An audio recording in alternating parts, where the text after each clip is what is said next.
Hi everyone, and welcome back to our Great Words, Great Works video series. We hope you're enjoying these videos where we sit down with members of the Bees editorial team and chat about the great books on our reading list. Today I have Molly and Maggie here with me, and I'm Tyler. We're going to talk about some awesome third grade books with you. Molly, did you want to start us off? Yeah, so today I brought Tum Tum and Nutmeg Adventures Beyond Nutmouse Hall by Emily Byrne. And it is a story about two adorable little mice, Mr. and Mrs. Nutmouse, or affectionately known to each other as Tum Tum and Nutmeg. And they live in a place called Rose Cottage where there are two children, Arthur and Lucy, and their father. Their father's kind of eccentric. He's an inventor and he doesn't necessarily pay as close of attention to his children as he should. Tum Tum and Nutmeg take it upon themselves to take care of Arthur and Lucy. And at night they sneak into their rooms and they darn their socks and fix the heater and leave all sorts of little treats for the kids.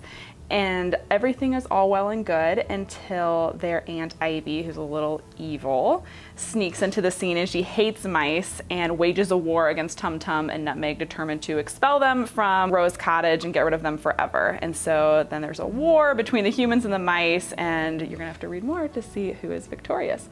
This book has really cute third grade words, nutmeg, of course, as well as cheddar and rafters. Tum Tum and Nutmeg have a lot of stories after this one. So in Adventures Beyond Nutmouse Hall, there are two other stories, and then there are more in this series as well. So this is great to get students hooked and then continue them on the adventure with Tum Tum and Nutmeg. Thank you so much for sharing with us, Molly. And I know, Maggie, you brought another awesome third grade book to chat about. I did, yeah. So today I brought in The Boxcar Children. It is by Gertrude Chandler Warner.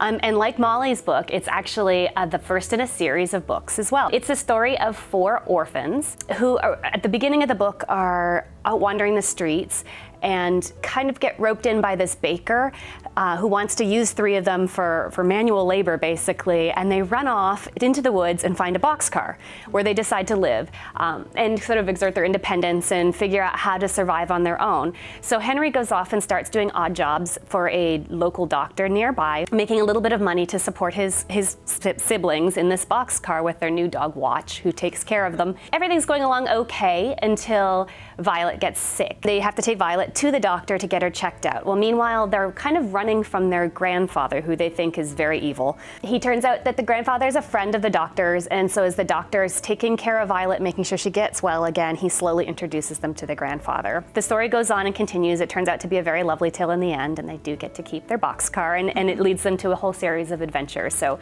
another fabulous book, great first one in a series from a long time ago, though, and full of really good spelling words like boxcar, obviously, but also dumplings and thorn. Well, thank you both for sharing your thoughts with us, and thank you for joining us for today's video.